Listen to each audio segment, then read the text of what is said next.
Hi Telugu మిత్రులకి స్వాగతం. Market ఈరోజు కొంచెం వాలటైల్గా అనిపించినా కొంచెం ప్రాఫిట్ బుకింగ్ వచ్చింది. ఈరోజు కూడా వచ్చింది గట్టిగానే. బట్ ఏంటంటే ది స్టాక్స్ అంటే ఏవైతే సెల్లింగ్ ఎక్కడైతే వచ్చిందో అది ఆ సేల్స్ని అబ్జర్వ్ చేసుకుంది మార్కెట్. నెట్ ఎఫెక్ట్ ఒక 50 పాయింట్లు దగ్గర 40 చిల్లర అనుకుందాం పెరిగింది.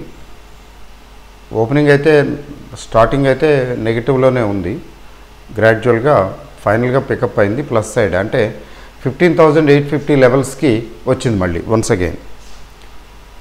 కిందటి వారం 15,900 లెవెల్స్కి వచ్చి అక్కడి నుంచి భయంకరంగా 150 పాయింట్లు పడేశారు. వారం అంతా కొంచెం పికప్ చేసి తీసుకొస్తున్నారు.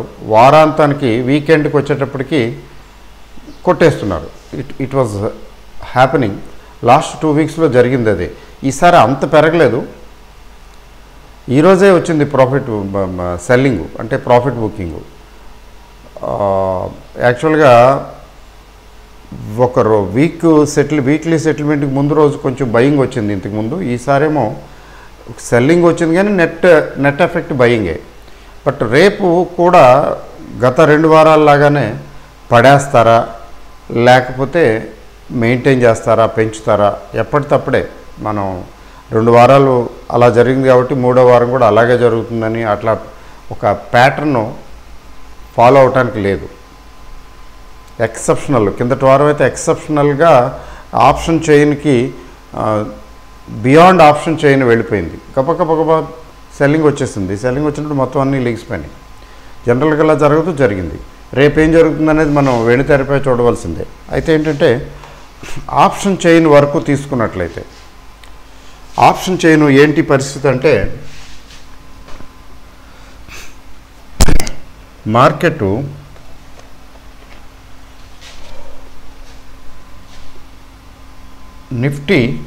నిఫ్టీ తీసుకున్నట్లయితే 15,800 రేంజ్ నుంచి 16,000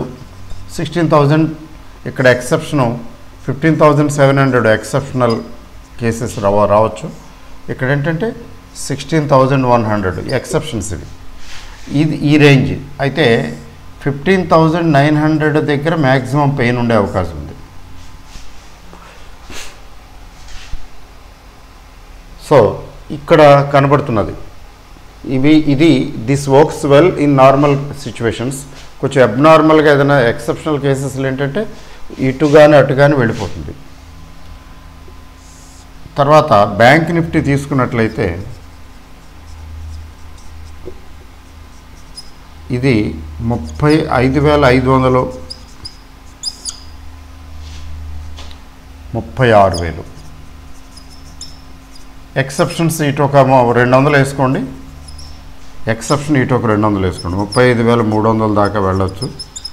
36,200 దాకా వెళ్ళొచ్చు. అంటే బ్యాంక్ నిఫ్టీ కదండి, 100కి బదులు 200 250 పాయింట్లు ఎక్స్ట్రా వేసుకోవాలి. ఇది మార్కెట్ పొజిషను. నార్మల్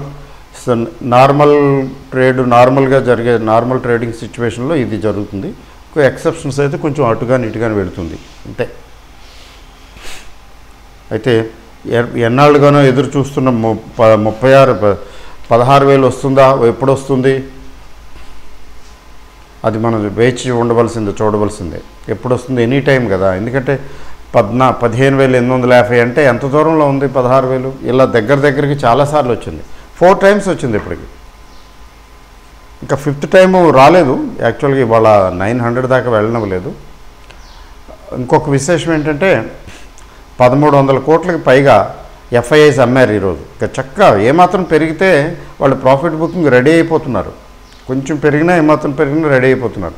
ఒక రోజు 6 రోజు కొంచెం వెయిట్ చేస్తున్నారు, లేకపోతే కొద్దిగా బై చేస్తున్నారు. ఆ తర్వాత దానంతరం అది పెరిగిపోతుంది కదా మర్నాడు ఆ పెరగగానే మళ్ళీ కొట్టేస్తున్నారు. That has been happening. అయితే ఇన్స్పైట్ ఆఫ్ దట్ పెరిగింది ఏంటంటే మన డిఐఐస్ అంతే విలువకి 1,300 కోట్లు చిల్లరకి మన డిఐఎస్ కొన్నారు, ఎఫ్ఐఐస్ అమ్మారు. That is what happened. కాకపోతే వీళ్ళిద్దరూ అమ్మిన రోజున మాత్రం మార్కెట్ పడిపోతుంది, లేదా ఇద్దరు కొన్న రోజున కొంచెం ఎక్కువగా పెరుగుతుంది. అది జగమెరిగిన సత్యం, కొత్త విషయం ఏం కాదు. రెండోది, ఈరోజు జొమాటో మరి ఐపీఓ వచ్చింది కదా, ఫుల్లీ సబ్స్క్రైబ్డ్ అయిపోయి ఫస్ట్ డే రోజునే సబ్స్క్రైబ్ అయిపోయింది. ఇంకా రేపు ఎల్లుండి ఇంకా ఓవర్ సబ్స్క్రిప్షన్ రూట్లో వెళ్ళిపోతుంది. ఇప్పుడు ఈ బుల్ మార్కెట్లో ఓవర్ సబ్స్క్రైబ్ అవ్వటం ఏమీ విశేషం ఏం కాదు. There is nothing special about over subscription. విశేషం ఏంటంటే అవి మంచి ప్రీమియం తెచ్చిపెడితే ప్రాఫిట్స్ వస్తే గబగబా అమ్ముకుని బయటకు వచ్చేయటం మంచిది. ఎందుకంటే బుల్ మార్కెట్లో పర్వాలేదు, ఎంతకాలం రన్ అవుతుంది అనేది వేరే సంగతి. ప్రాఫిట్స్ కనపడితే, ఇప్పుడు అలాట్మెంట్ రాగానే ప్రాఫిట్ కనపడితే బయటకు వచ్చేస్తే అది తర్వాత ఎంత పెరిగినా ఎంత తగ్గినా దాని గురించి టెన్షన్ లేదు. 20%, 30%, 50% ఎంత వస్తే అంత. తీరా మనం పెట్టుకున్న తర్వాత ఎప్పుడన్నా మార్కెట్లో తేడా వచ్చి తగ్గితే, ఇది తగ్గటం మొదలు పెడితే, సెల్లింగ్ వస్తే ఇందులో అది ఒక పెద్ద హెడేక్. అనవసరంగా పెట్టుకున్నాను, అమ్మేయాల్సింది, అట్లా ఆలోచనలో పడతాం. అదనమాట జొమాటో గురించి. తర్వాత ఈరోజు విశేషం ఏంటంటే ఐటీ స్టాక్స్ ఈరోజు కొంచెం బాగున్నాయి. అంటే ఇన్ఫోసిస్ లైమ్లైట్లో ఉంది. ఇన్ఫోసిస్ రిజల్ట్స్ బాగున్నాయి, ఈ క్వార్టర్ రిజల్ట్స్ బాగున్నాయి. ఇది 2% అప్. ఓవరాల్గా ఈ సంవత్సరం ఇప్పటి వరకు దగ్గర 25% గ్రోత్ ఇచ్చింది ఇన్ఫోసిస్. Not a joke. అంత పెద్ద కంపెనీ 25% గ్రోత్ ఇచ్చిందంటే, అంత పెద్ద ఈక్విటీ, ఇట్స్ గుడ్ థింగ్. తర్వాత ఫర్దర్ హైరింగ్ చేస్తాము, ఎక్స్ట్రా హైరింగ్ చేస్తామంటున్నారు. అంటే చాలా ఆశాజనకంగా కనపడుతున్నది. ముందుగా ఊహించిందే కదా, ఐటీ సెక్టర్ బాగుంటుంది, ఐటీ సెక్టర్ ఎఫెక్ట్ అవ్వలేదు కరోనా వల్ల అనేది. అది ఆల్రెడీ ప్రూవెన్, లాస్ట్ 3 క్వార్టర్స్లో తెలిసిపోయింది కదా.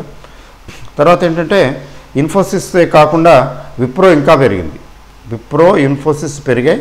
తర్వాత హెచ్సిఎల్ టెక్నాలజీస్ కూడా పెరిగినట్టుంది, మా టెక్ మహీంద్రా ఒకటి.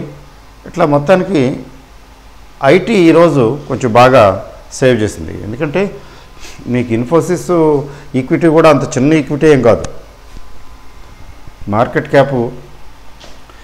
దాని మార్కెట్ క్యాప్ కూడా కన్సిడరబులే. ఈ టీసీఎస్, రిలయన్స్ అంత పెద్దగా కాకపోయినా అదనమాట. ఇంకొక విశేషం ఏంటంటే ఈరోజు all global markets are in red, including American market which is open now. Red అంటే భయంకరంగా ఏమీ తగ్గిపోలేదు. ఏషియన్ మార్కెట్స్ 1% ప్లస్ 1% ఆ రేంజ్లో కొన్ని తగ్గినాయి, కొన్ని లెస్ దాన్ 1% తగ్గినాయి. యూరోపియన్ మార్కెట్స్ ఏమో లెస్ దాన్ 1%, కానీ రెడ్లో ఉన్నాయి. American market opening in the red slightly, ఏదో 1%, 2% రెడ్ కాదు, just slightly in the red. ఒక సింగపూర్ నిఫ్టీ మాత్రమే కొంచెం గ్రీన్లో కనపడుతున్నది ప్రస్తుతానికి. మరి రేపు ఏం చేస్తారో తెలీదు. సింగపూర్ నిఫ్టీని ఎప్పుడూ నమ్ముకోకూడదు, ఊరికే చూడటం వరకే. It is only for reference. It cannot be acted upon. So ఇప్పుడు అసలు చెప్పాలంటే కూడా ఏదో వరల్డ్ మొత్తం మీద 1-2 మార్కెట్లు మినహాయిస్తే ఎక్కువ పెరిగింది, ఎక్కువ రికవర్ అయింది ఇండియన్ స్టాక్ మార్కెట్ మిగతా వాటి మార్కెట్స్తో పోలిసి చూస్తే. నిజానికి పాండమిక్ వల్ల ఎఫెక్ట్ అయింది, సెకండ్ వేవ్లో గట్టిగా ఎఫెక్ట్ అయింది ఇండియానే. గట్టిగా ఎఫెక్ట్ అయింది సెకండ్ వేవ్. థర్డ్ వేవ్ ఎలా ఉంటుందో, ఎప్పుడు వస్తుందో తెలీదు, వస్తుందో రాదో తెలీదు. వస్తుందని అంటున్నారులేండి. అది మనం ఇప్పుడు దాన్ని ఇప్పుడు డిస్కౌంట్ చేయవలసిన అవసరం లేదు. తర్వాత మిడ్ క్యాప్, స్మాల్ క్యాప్స్ సజావుగా ఉన్నాయి, చక్కగా ఉన్నాయి. ఇప్పుడు ఈరోజు కూడా నేను చూస్తున్నాను జువారీ గ్లోబల్ అప్పర్ సర్క్యూట్లో నడుస్తున్నాయి. జువారీ గ్లోబల్ ఇన్నాళ్ళు ఏమైందో బిలో 100, అది ఇవాళేమో 160+. తర్వాత జైన్ ఇరిగేషను అప్పర్ సర్క్యూట్, వీళ్ళకి సంగతి తెలిసే వాళ్ళు చక్కగా 5%కి రిస్ట్రిక్ట్ చేశారు. ఇది 34+కి వచ్చింది, ఇది 165+ అనుకుంటా. సో ఇట్లా ఇంకా ఉన్నాయి, ఒకటో 2 చూశాను. అంటే ఇప్పటికీ అప్పర్ సర్క్యూట్లోనే ఉన్నాయి. అంటే మిడ్ క్యాప్ స్మాల్ క్యాప్ బాగానే ఉన్నాయి, ఇబ్బంది ఏమి లేదు, అంటే మార్కెట్లో ఎలాంటి ఇబ్బంది లేదు. అయితే నిఫ్టీ 50 స్టాక్స్ మాత్రం అంతగా ఏం పెరగటం లేదు. 2-3 నెలలుగా అక్కడక్కడే ఉన్నాయి, అంటే పెరగటం లేదు, అలానే తగ్గటం లేదు. రేపు చాలా క్రుషియల్ అని అనిపిస్తున్నది. లాస్ట్ 2 వీక్స్లో లాగా రిపీట్ చేస్తారా, పడేస్తారా, లేకపోతే మెయింటైన్ చేస్తారా, ఏం చేస్తారనే తెలియటం లేదు. ఏమీ చేయకుండా జస్ట్ ఊరికే ఒక 100 పాయింట్ల రేంజ్లో 70-80 పాయింట్లు 100 పాయింట్ల రేంజ్లో క్లోజ్ చేసేస్తారా? 170-80 పాయింట్ల రేంజ్లో క్లోజ్ చేయటం అటు ఇటు 2 వైపులా పుట్టుల్ని కాల్స్ని కరగబెట్టేస్తారు, డబ్బులు జోబులు వేసుకుంటారు, వెళ్ళిపోతారు. స్వింగ్ రాకపోతే, అయితే స్వింగ్ వస్తే ఎటువైపు వెళ్తుంది మళ్ళీ అది కూడా చాలా చెప్పడం కష్టం. వద్దు, let us not guess. Market ఇప్పుడున్న పరిస్థితులు, కాలమాన పరిస్థితుల ప్రకారం తీసుకున్నట్లయితే market underlying current is strong, market is bullish. అయితే బుల్లిష్ అన్న అర్థం రేపు పెరిగిపోతుందని, రేపు పెరగచ్చు, రేపు తగ్గొచ్చు. బట్ ఓవరాల్గా మార్కెట్ బుల్లిష్గా ఉంది. తర్వాత బ్యాంక్ నిఫ్టీ కూడా బుల్లిష్గానే ఉంది. ఈరోజు నిఫ్టీ అంత వేగంగా బ్యాంక్ నిఫ్టీ వెళ్ళలేదు, అంటే కొంచెం సెల్లింగ్ వచ్చింది. ముఖ్యంగా మన FIIs గట్టిగా కొట్టుంటారు. In spite of that bank Nifty is still intact. Bank Nifty 36,000కి చేరుకోవడానికి ఏమీ లేదు. 200 పాయింట్లు, 800కి దగ్గరలో ఉంది, 750-800 దగ్గర ఉంది, 700 పైనే ఉంది. 200-300 పాయింట్లు బ్యాంక్ నిఫ్టీకి 5 నిమిషాల పని. బయింగ్ వచ్చిందంటే 5 మినిట్స్లో 200-300 పాయింట్స్ వెళ్ళిపోతుంది. 35,000 దగ్గర ఉన్నది 300 పాయింట్లు పెద్ద విశేషమేం కాదు, 250 పాయింట్లు. అలాగే నిఫ్టీ కూడా 150 పాయింట్లు పెద్ద దూరంగా ఏం లేదు. అయితే నిఫ్టీలో పెద్ద ప్రీమియం లేదు. బ్యాంక్ నిఫ్టీలో ప్రీమియం ఎప్పటికీ కొంత కంటిన్యూ అవుతున్నది, అదొకటే కనబడుతున్నది. సో ఇది ఈనాటి మార్కెట్ సమాచారం. మార్కెట్ ఎలా ఉంటుందనేది రేపు చూడవలసిందే. అయితే రేపు ఎప్పట్లాగా రేపు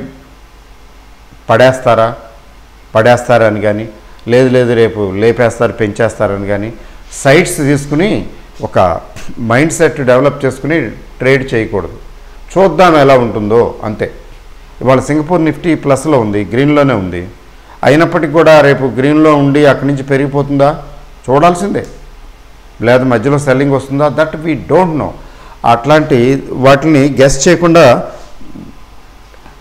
చూడటమే మంచిది, అప్పుడు ప్రశాంతంగా ఉంటుంది. ఓకే అండి, all the best, thank you very much.